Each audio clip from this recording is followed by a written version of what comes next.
Good evening mga pangga. Kain tayo. Ito yung dinner namin ngayon. Yan.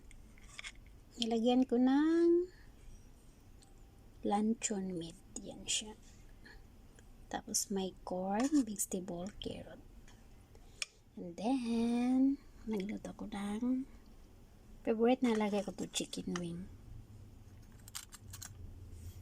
Tapos, ito yung sa akin spicy to. Yung chicken wing ko spicy. Pero yung sa kanila hindi. Kasi ayun na alaga ko ng spicy. And then nagluto ko ng kangkong. Kangkong nilagyan ko ng yan tofu. Tapos lang siya.